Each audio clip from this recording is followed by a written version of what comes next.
So, with me,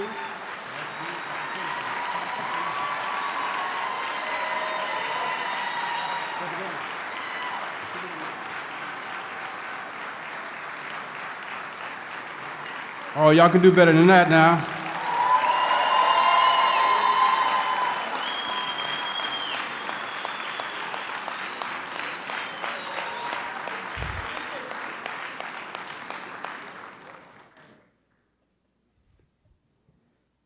Y'all still want to keep standing?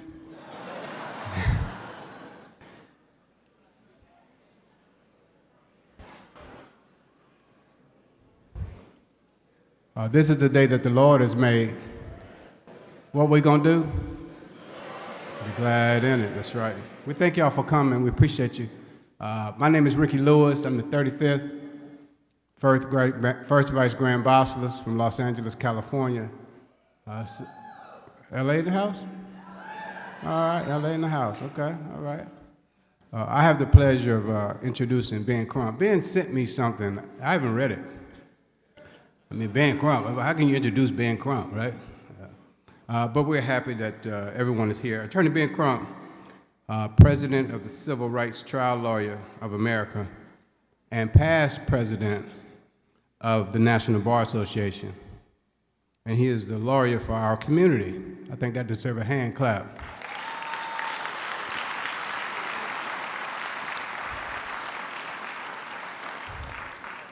It's my pleasure to serve with Brother Crump as our Grand Counselor, who's the legal voice for our Grand Bosses on decisions legally in Omega Psi Phi Fraternity. Brother Benjamin Crump, he will come up and we'll introduce our distinguished speaker, Senator Kamala Harris. Brother Ben Crump.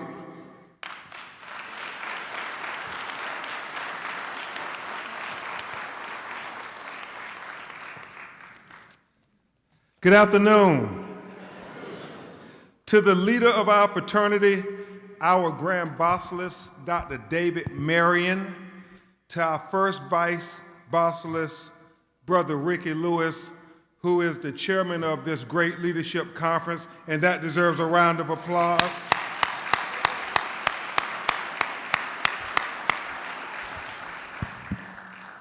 To all of our Omega brothers, to our special guests, the ladies of Alpha Kappa Alpha Sorority Incorporated,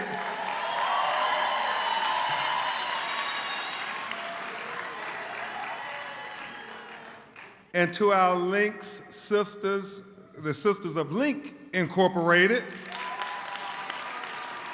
who are gathered here today, and ladies and gentlemen, it is with great enthusiasm that I, Attorney Ben Crump, have the opportunity to make this introduction at this historic event, the first annual Dr. Moses C. Norman Senior Leadership Conference.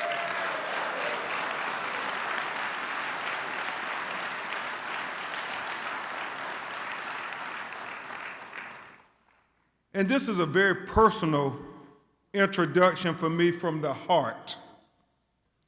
And make no mistake about it, this is a historic event because our sister, Senator Kamala Harris, is on a historic journey.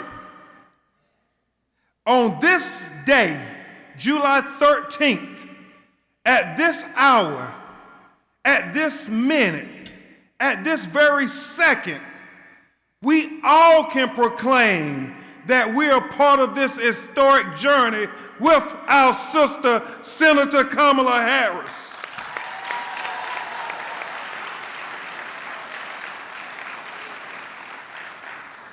And Chris, this is history because Senator Kamala Harris is on the cusp of making history by becoming the next President of the United States of America.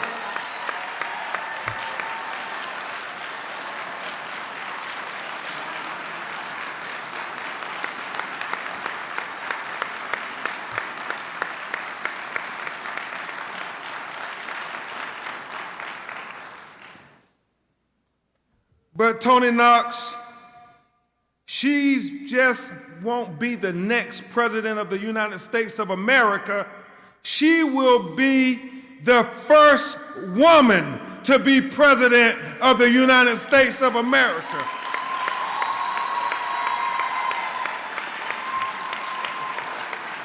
She will be the first woman of color to be president of the United States of America. She will be the first graduate of a historically black college or university to be president of the United States of America. She will be the first member of the Divine Nine to be the president of the United States of America.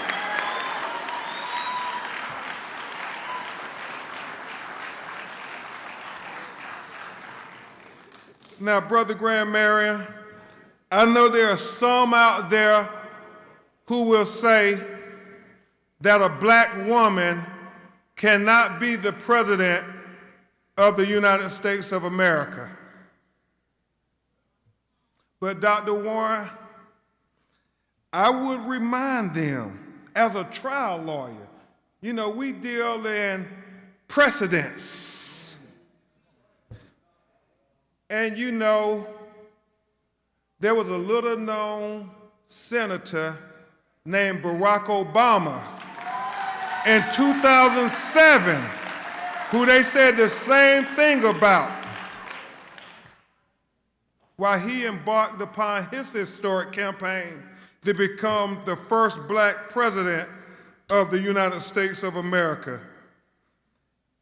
And as a good trial lawyer, I want to tell you that I personally believe that Senator Harris is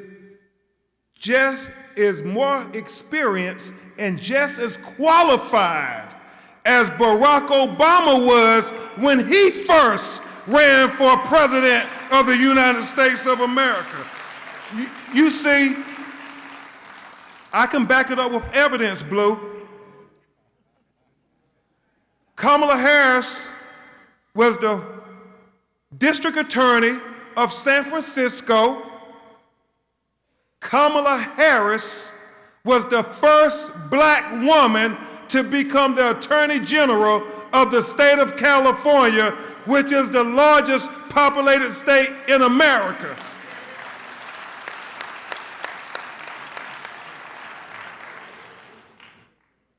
Kamala Harris, Angie, was the first black woman to become a United States Senator from the state of California, making her only the second black woman in the history to become a member of the United States Senate. And I truly think that deserves a round of applause.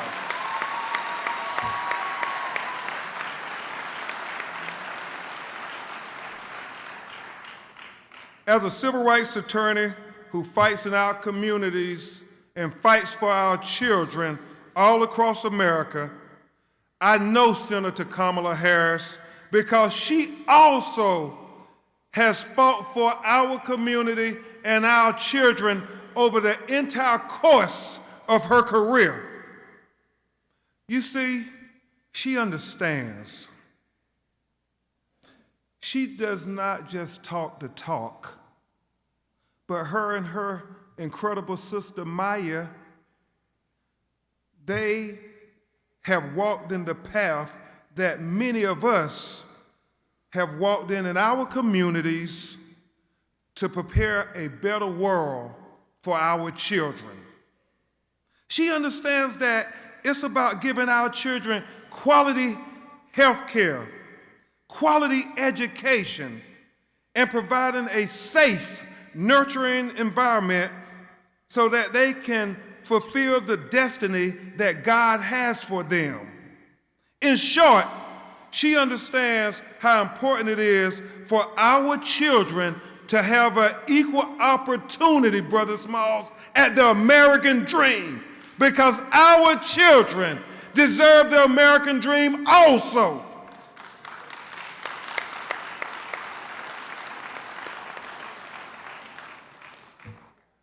And so,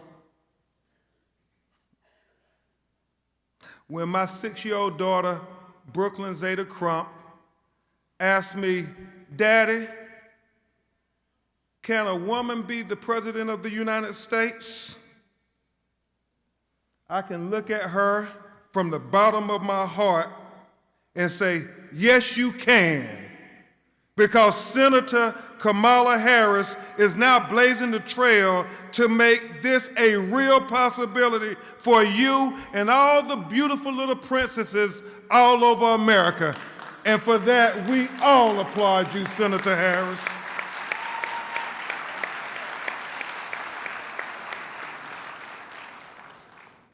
So that is why at this leadership conference, where we are focused on civic engagement and leadership in the community, that I'm excited and appreciative that the senator has asked me to advise her campaign on criminal justice reform to better serve our community.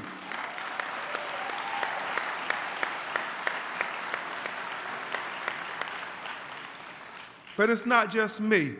She's excited to hear from all of us on how we can better repair a criminal justice system that disproportionately, and Lord knows I know, disproportionately affects our community. I hope that you will join me in supporting her and advising her and being open and honest with her on how to make this criminal justice system treat our children more fairly. You see, she's somebody who will listen. We have a lot of leaders who talk down to us, but Senator Kamala Harris will talk to us. And that's so important in these days and times.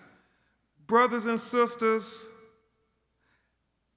I introduce to you this trailblazer, this history maker, this lady of Alpha Kappa Alpha Sorority Incorporated, this fighter, this front runner, this visionary leader, this shero to all little girls across America, especially little girls of color, the senator from the great state of California, my friend, none other than Senator Kamala Harris, the next president of these United States of America.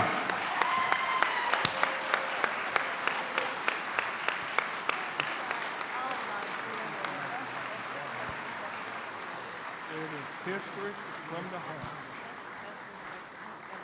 My little girl Brooklyn and all others. Y'all give it up. Good afternoon, good afternoon, good afternoon. I just said to Attorney Crump, I do believe that is the best introduction I have ever received. I do. And the way that you know, listen, we've all been following and admiring and praising the work of Attorney Crump for so long. You have been a voice of conscience. You have been a voice of leadership. You have been a voice of courage and a voice of strength. And in our country, this is the kind of leadership we need. You are a national leader, and you are a dear friend, and I thank you. Can we please hear that? For Attorney Ben Crump, for that introduction and for your support, I thank you. Grand Basilisk David Marion, I thank you for your leadership. First Vice Grand Basilisk Ricky Lewis, Second Vice Grand Basilisk Austin Tatum, and all the members of the Supreme Council and the members of Omega Psi Phi Fraternity Incorporated. Q Psi Phi, I thank you.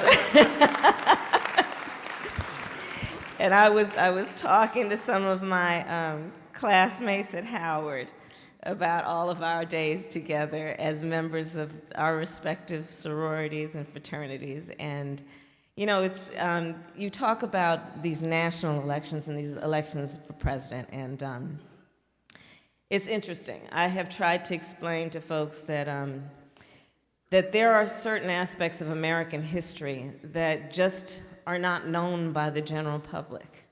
And they have a responsibility to know it because it's not only about our history, it's America's history.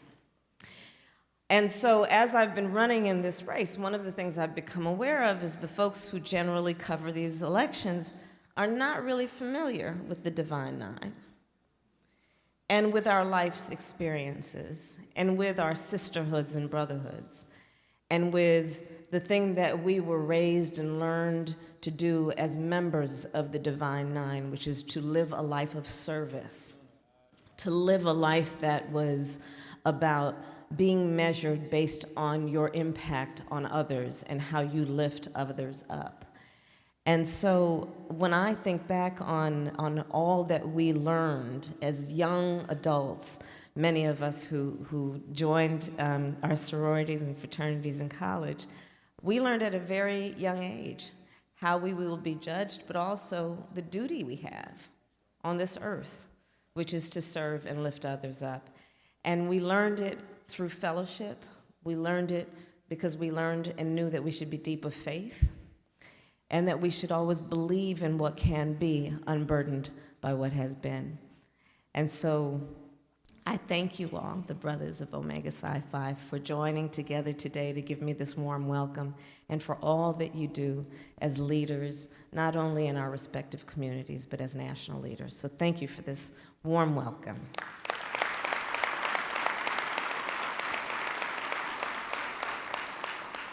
And so, as everyone here knows, for more than 100 years after the founding of this prestigious fraternity, at my alma mater, Howard University, you know,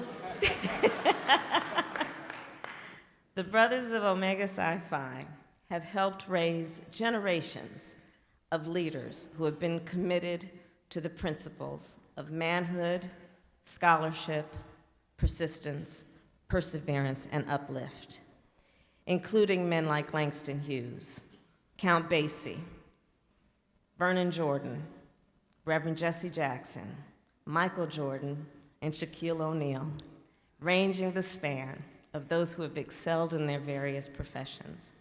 And as the first Black fraternity founded at an HBCU, you and the members of this organization and this fraternity have helped shape the history of our country. And in so doing, you have also fought as leaders on the front lines always in the fight for justice and equality. And it has been your commitment that is grounded in a mantra that you and I know well. We memorized it early in our lives, and that mantra being to see it through, to see it through. And we learned, eyes front.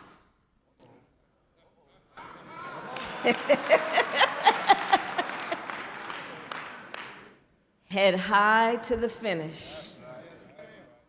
See it through. And so in the 1940s, the members of this great fraternity were eyes front as you protested discrimination in the armed forces. In the 1950s, your future members, Ernest Green, stood head high to integrate Central High School in Little Rock, Arkansas.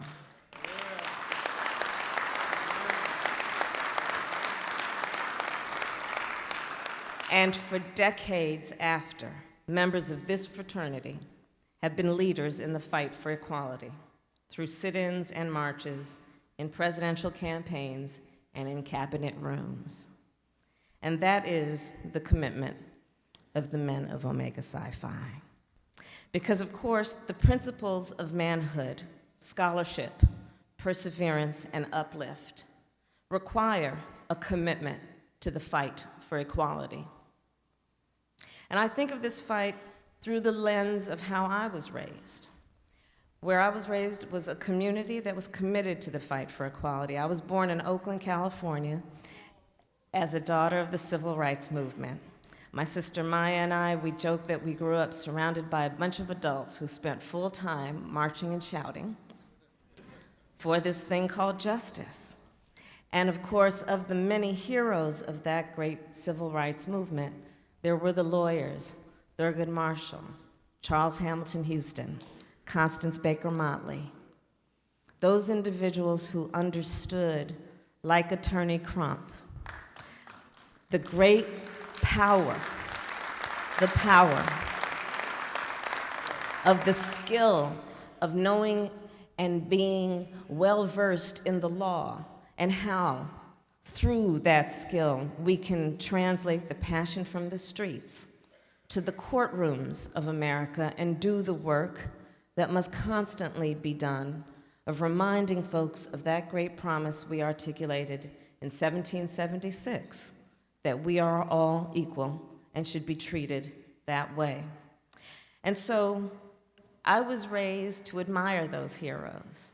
And I was raised by the heroes in my own family, those who inspired me, and those who were among the first generation of black lawyers in the Bay Area in California. People like my Uncle Sherman, who many of you, most of you, I'm sure, never heard of him and have never met him. But I will tell you about my Uncle Sherman. So my Uncle Sherman, he was an extraordinary community and neighborhood lawyer. My Uncle Sherman was someone who taught me as a little girl that the law can be used in the fight for justice, and he taught me also the importance of thinking strategically. My Uncle Sherman helped raise us in a way that said, Kamala, you can be anything you want to be, but you got to be smart. So my Uncle Sherman, when I was a young girl, taught me how to play chess. Because he said, you need to know life is like that chessboard. And there are going to be all kinds of players on that board. And they'll have all kinds of different moves. And he said, you have to think strategically. You have to learn to think about what that 10th move will be before you make that first move. And he taught me, if you're smart, that pawn can't take out that king. And he taught us that you have the power if you learn, if you educate yourself, and if you focus. And my Uncle Sherman was one of those folks also. And again, Attorney Crump, I'm inspired by you to share the story about my Uncle Sherman. My Uncle Sherman was that person in our family who, whenever somebody had a problem, when everyone was going through something and they didn't know how to deal with it, folks would always say, well, call Sherman. Call Sherman. He'll know how to handle this. He'll know how to make sense of it. He'll know how to help.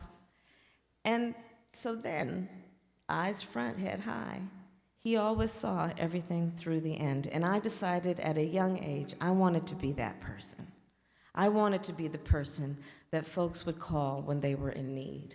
That person that could protect people, that could help them out, that could make sense of what was wrong and fix what was wrong. So after graduating at Howard University, I went back home to California to law school. And then my family gathered around and they said, okay, Kamala, so what are you going to do in your fight for justice? And I got all excited. And I said to them, well, I've decided to become a prosecutor. Well, if you have any sense of who my family is, you will know that at best they found it a curious decision. And with some of them, I had to defend this decision like one would a thesis. But what I said is, look, do we always and only have to be on the outside, trying to change it from the outside, banging down the door or on bended knee? Can't we always be also thinking about how we can be on the inside, where the decisions are being made, in a way that we can reform it from that place? And so I decided that's how I wanted to play my role in doing what I was born knowing had to be done around reforming a criminal justice system that needed to be, as Attorney Crump has said, more fair, more just, and more equitable. And so I became a prosecutor, and I became one of the first of a handful of black prosecutors in Alameda County, which is in California, its base being Oakland, California. When I was elected to become a district attorney, I was the first black woman elected, as you have heard, to be a district attorney in a state of 40 million people. When I was elected as district attorney, there were only 3 black elected district attorneys in the entire United States of America.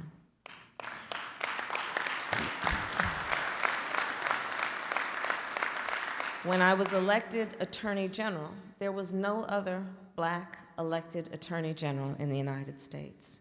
But I knew from when I entered that field, I knew the unilateral power of discretion that prosecutors have to make decisions about someone else's life or death. The power, almost unilateral, to determine whether somebody will be charged or let off. The power to decide whether someone will be tried as a juvenile or an adult. The power to determine who gets sent to death row or not. So I knew it mattered who is in those rooms making those decisions. And I'm gonna give you just 2 examples from my career of how I know we can make a difference when we work on reforming systems from all sides and all ends.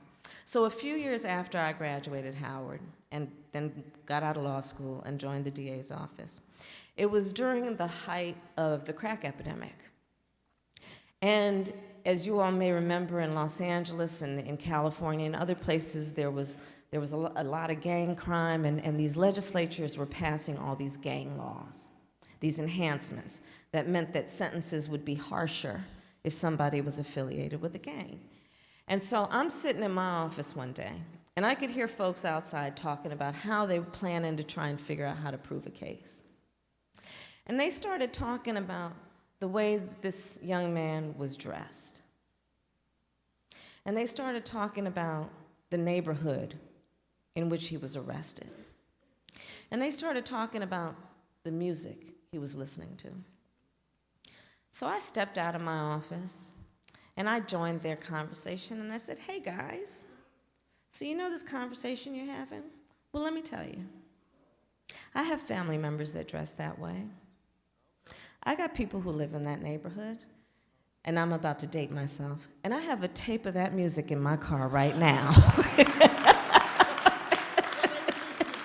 Too short.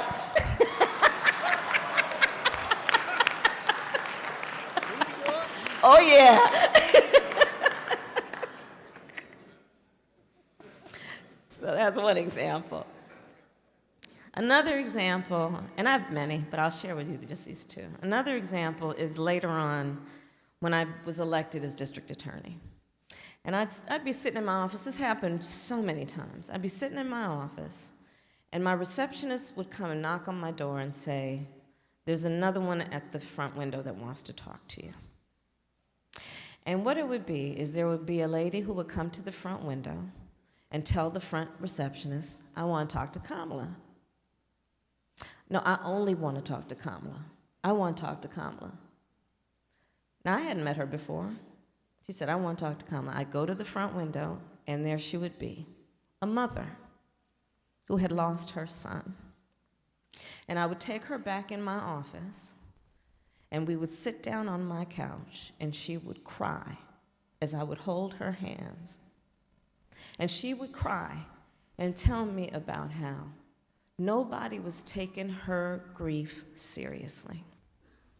That she had lost her baby, her adult son. She had lost her baby to tragic violence, and they were treating that child and that violent incident like a statistic. And why wasn't anyone tracking down the evidence? And why wasn't anyone taking the case seriously? And she knew full well that the case that happened on the other side of town, they were dedicating all kinds of resources to. But why wasn't anyone taking her child's life and the loss of that life seriously? So these are just a couple of examples that I would offer to say it matters who is in the room. It matters that Ben Crump is there. with those that you represent, and it matters who is in those other rooms as well, making those decisions that have a profound impact on people's life and the dignity of their life. And it matters, I might add, who makes the decisions. Are they somebody that worships with us in the same church in our neighborhood? Are they somebody whose children play with our children in the same little league? Are they somebody who lives in the same community we live in and their children go to the same schools that our children attend? These things matter. And so when I went inside the system, it was about fighting for the people. And there were some tough fights. As I became Attorney General, we took on the 5 big banks of the United States during that foreclosure crisis that devastated homeowners in the United States of America, and in particular, black homeowners. And those banks offered us a couple $2 billion, which sounded like a lot of money, but then I said, well, let me just understand who exactly has been impacted, and I realized they were offering us crumbs on the table. I would sit in rooms with the CEOs and the important people at the banks, and they would talk to me about how, oh, well, don't talk to us about predatory lending practices. Those homeowners are trying to game the system. Those homeowners were cheating. And I say, no, see? And then they would say, well, you're just trying to take money from our stockholders. I said, you're trying to take money from my stockholders, the homeowners of America.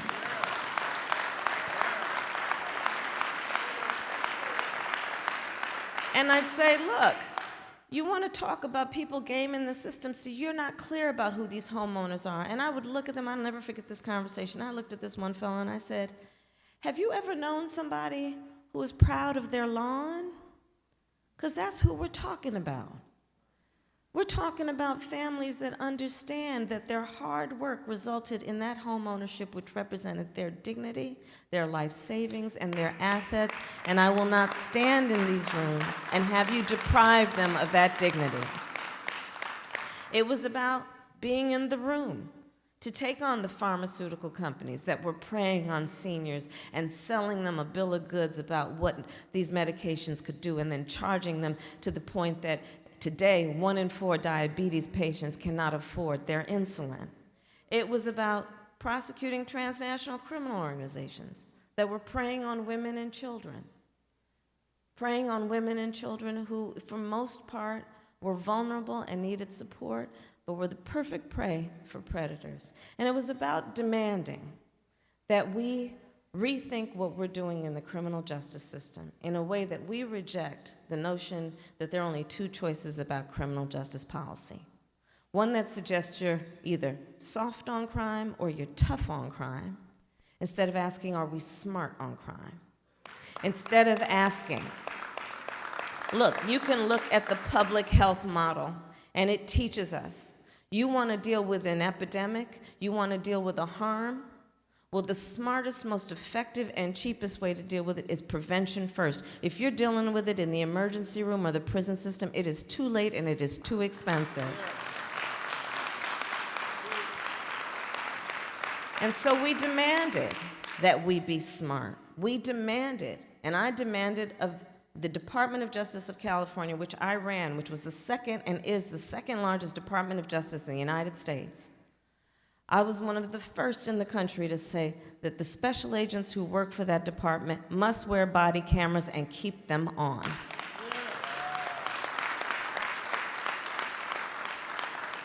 We created the first in the nation requirement that there would be training for police officers on implicit racial bias and procedural justice, because to deny it exists is to deny folks liberty and, in many cases, life. It was about saying that we're going to start, which we did, one of the first re-entry initiatives in the United States, focused on young adults who had been picked up for selling drugs, because for so many of them, it was their only, they thought, path toward economic health and well-being. And we put them in job training courses and parenting classes and skills development. And when they graduated, dismissed the charges against them. And I'm going to tell you, when we created this back in 2005, almost a decade and a half ago, I'm going to tell you, when we created this, people would say to me, "What are you doing? You're DA. You're supposed to be locking people up, not letting them out."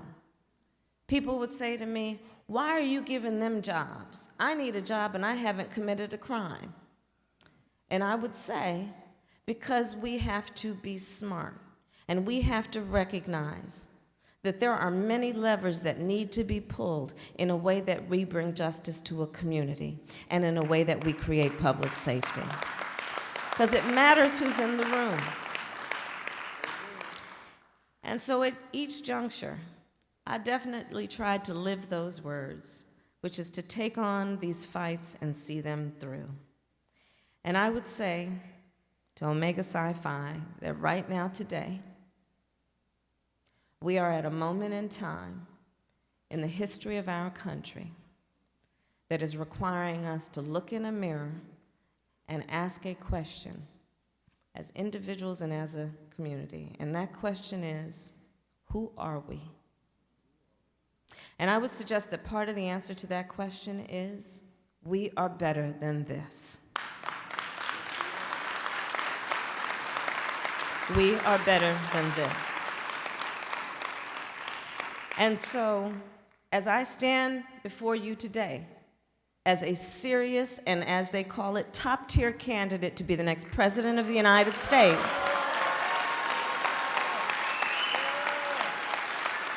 I will tell you that we have a fight in front of us.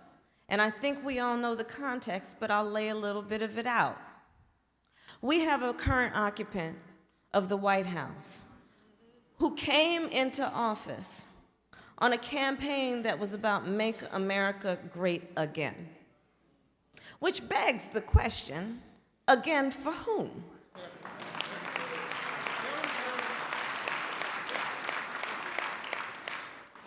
A current occupant of the White House that I believe begs the question, Make America Great Again?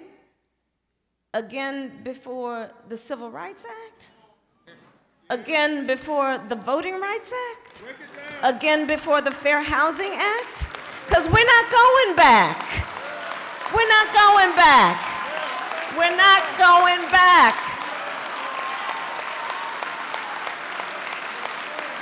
We are not going back. And we will see this through. So we,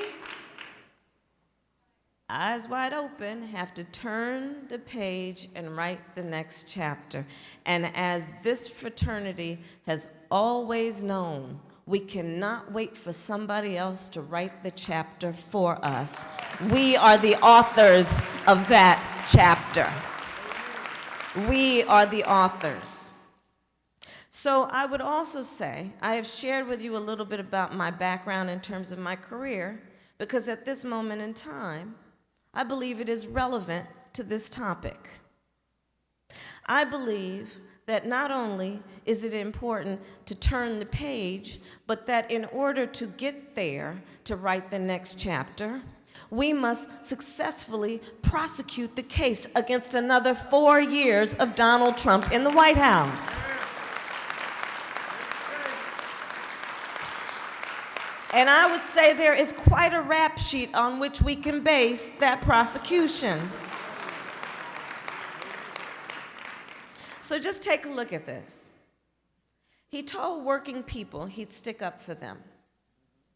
I've spent a lot of time, as you can imagine, in places like Iowa. I'm gonna tell you, I'm meeting farmers who are looking at bankruptcy because of this so-called trade deal that is a trade policy by tweet. They are looking at soybeans rotting in bins. You travel this country, people are estimating that auto workers, because of this so-called trade policy, as many as 700,000 may lose their jobs by Christmas. American families are right now, because of this so-called trade policy that was born out of ego instead of what could be in somebody's brain, now American families right now are looking at paying $1.4 billion more a month in everything from shampoo to washing machines.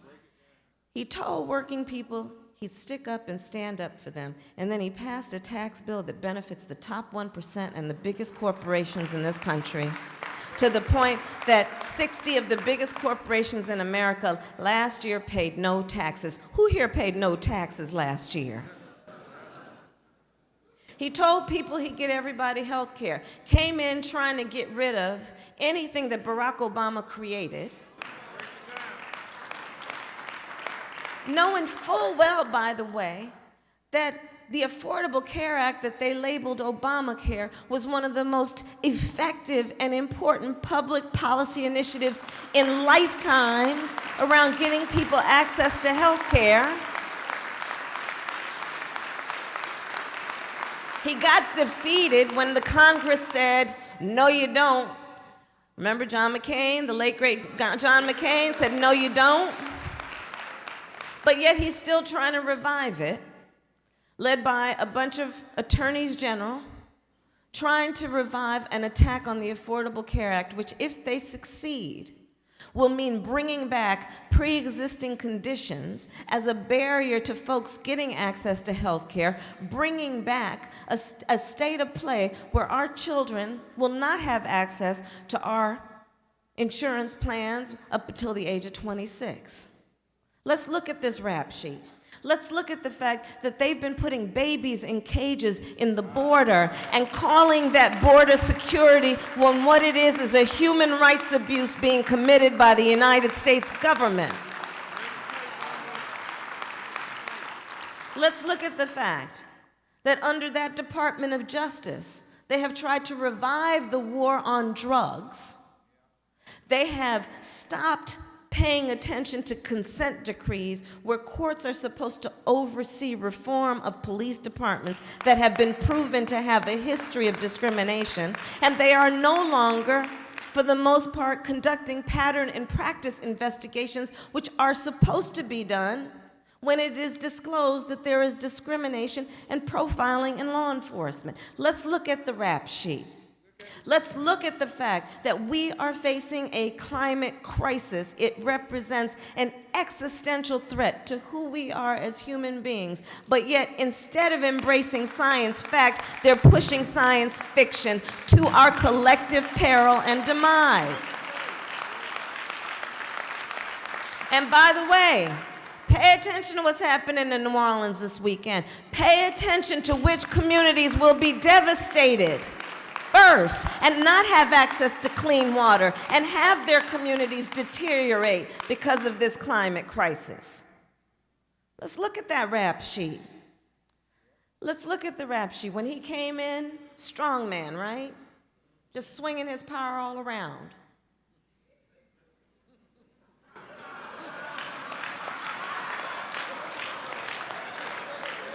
Says he's going to put America first. Says he's going to put America first. I'm getting carried away.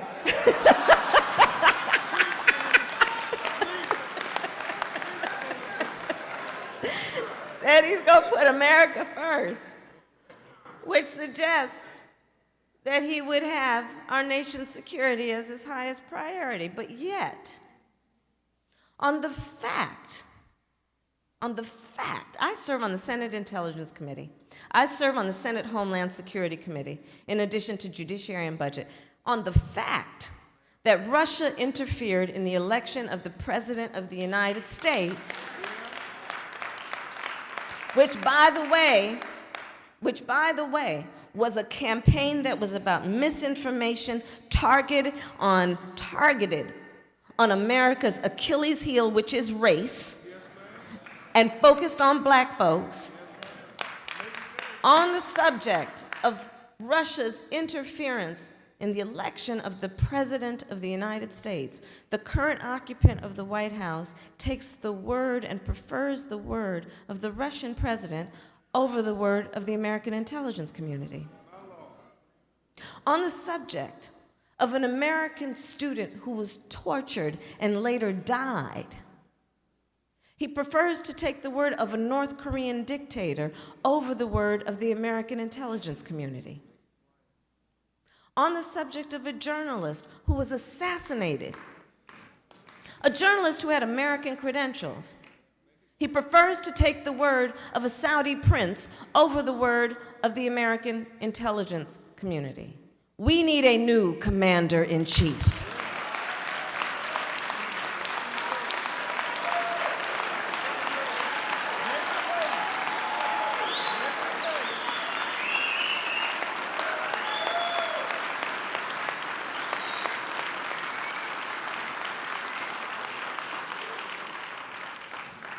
So let's turn the page. Let's turn the page and write that next chapter. And part of what's going to be in that chapter is one thing that I will share with you that we just rolled out this week. And it is based on a whole agenda that we've got and that I've got that I believe speaks to what should be the priority issues, which are the issues that wake people up in the middle of the night. You know, wake them up. I call it the 3 a.m. agenda. You know, those things that wake you up at about 3 o'clock in the morning and got you sometimes in a cold sweat. And for the vast majority of us, when we wake up at 3 in the morning thinking those thoughts, it usually has to do with one of just a very few things. Our personal health, the health of our children or our parents. For so many, can I get a job, keep a job, pay the bills by the end of the month, retire with dignity? For our students, can I pay off those student loans? So I call it the 3 a.m. agenda as part of the next chapter. And one of the specific plans that I announced as part of our 3 a.m. agenda is to specifically address the racial wealth gap in America. Why? Well, because a typical black family in America has just $10 of wealth for every $100 held by other families. And of course, there's a history to this. There's a historical background to this. And we have to remember history because you cannot write the next chapter without remembering the last. So let's talk about the racial wealth gap and do just a quick history reminder. World War II. All those servicemen, mostly men, came back, veterans, and America had a plan to thank them and lift them up for their service and sacrifice. And it was focused on knowing that to give them the dignity they deserved, give them a pathway toward financial health and stability, and one of the best ways to do that is give them a path toward home ownership. You remember that? Right after World War II. Well, guess who was excluded from that? Black families. So one of the major and most robust investments in building the middle class and their well-being was in so many places legally and systemically denied to black families. Let's remember that. Let's remember the history of redlining, where folks, and we all know the stories and have the stories of families who were working hard, saving money, and were excluded from access to home ownership, which we know in this country is the main and major source of economic health and well-being for any family. Let's remember what happened. I shared with you my experience as Attorney General dealing with this. That crisis that occurred in 2017-18 around the foreclosure crisis, where it was discovered through an investigation that banks had been robo-signing foreclosures, meaning not doing the due diligence to determine if those families should lose their homes. And this was after marketing strategies that were about predatory lending practices that often targeted black families and brown families and immigrant families. And so what was the consequence of all of that? Devastation in terms of the loss of home ownership, even at that period of time. And again, when we talk about intergenerational wealth, home ownership is one of the main vehicles through which we achieve that. It is on the basis of owning that home that we can say to our son or daughter, you want to start a small business? I'll give you a little startup money. It is on the basis of that home ownership that we say, honey, you want to go to Howard? I'll give you some of that money toward your tuition so you don't have to get caught up in that student loan debt. Intergenerational wealth is created by home ownership. So here's my plan, and I'm going to close down my comments. Here's my plan, which is to make sure that black families have a real shot at home ownership. I'm prepared to do 3 major things. 1, to change the way that we assess credit scores. Why? Let me tell you why. If you look closely at the system that is designed to measure your financial responsibility, it is a system that has been designed with an assumption that you have wealth and assets. For example, you have credit cards. Well, you have to have money to have a credit card. They don't just give them out. You have to qualify. They look at things like, are you paying your mortgage on time, right? And on the basis of your credit score, you are then eligible to borrow more, to build up your business, to refinance whatever you want to do. So the assumption is that you have to have something to get something. That's how the system works. So, but it's supposed to be, it pretends to be, about measuring your financial responsibility. How responsible are you with your financial obligations? So here's what I'm prepared to do. Let's add to the way that your score will be marked. Do you pay your phone bill on time? Do you pay your rent on time? Do you pay the utility bills on time? Which is equal measure of, are you financially responsible? Let's broaden the field of those who can qualify based on an accurate measure of, are you financially responsible? Second, we need to have stronger anti-discrimination lending laws and require enforcement, which means for those who are still engaged in the process and act of discriminating against people based on the zip code in which you live, the neighborhood in which you live, there are laws on the books that are supposed to prevent that, but they need to be enforced.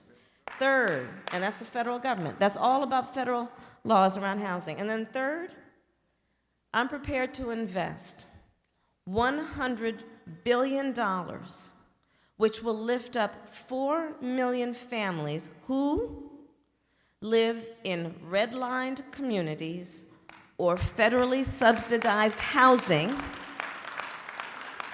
to allow them the ability to put down payments or closing costs for home ownership. This will lift up 4 million families in the United States. And by taking these steps, we can shrink the wealth gap in the United States between black households and others by at least 1/3. So I'm gonna close my comments by saying, we have it in our power, as we all know, because this is a large room full of leaders. We have it always in our power that when we are in those rooms, to make it matter, to make a difference, and to push things forward, and to see it through. And when I think about the future, and I think about our babies, and I think about all whose shoulders we stand on, but also with an understanding that we must lift up those who come behind us. You know, my mother, she raised us. She would say to me many times, Kamala, you may be the first to do many things, but make sure you're not the last. So when I think about eyes front, head high to the finish, and we must see it through, I also think about it this way. Years from now, our children, our grandchildren, and others, they will look in our eyes, each one of us, and they will ask us, where were you at that inflection moment? And what we will be able to tell them is more than just how we felt at this moment in time. What the brothers of Omega Psi Phi will be able to talk about is what we did, what action we took, and the leadership we showed. I thank you very much. Thank you.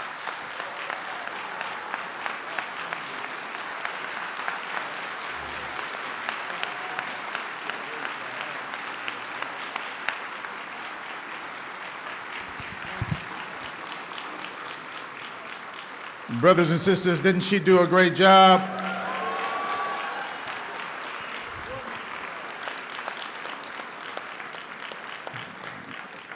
And brothers, while you're standing, seem like we know a little bit about see it through. Can you say it for her? When you're up against the trouble,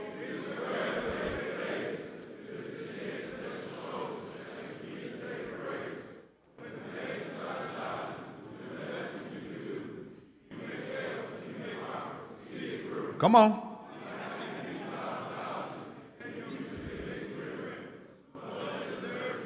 Keep yourself in fighting trim.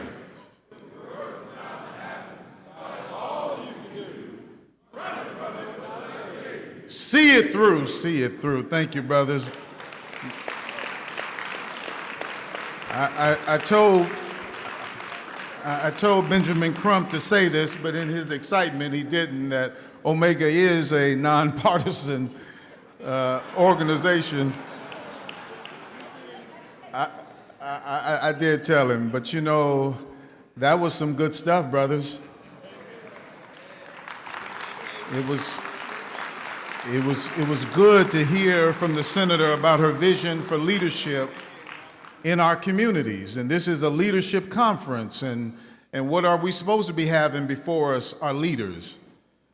She is a member of our community in many ways. You heard her talk about being a member of Alpha Kappa Alpha Sorority Incorporated. You heard her talk about being a member of the Links, and let me just say, brothers, that the First Lady of the Omega Psi Phi Fraternity is a member of Alpha Kappa Alpha Sorority Incorporated and a member of the Links. I thank her for her leadership on behalf of the men of Omega Psi Phi Fraternity and for personally inspiring my 10-year-old Chloe, my daughter Chloe, and the other little girls all across this country. Senator Harris, we wish you well on this campaign trail, and the men of Omega Psi Phi are praying for you. Thank you so much.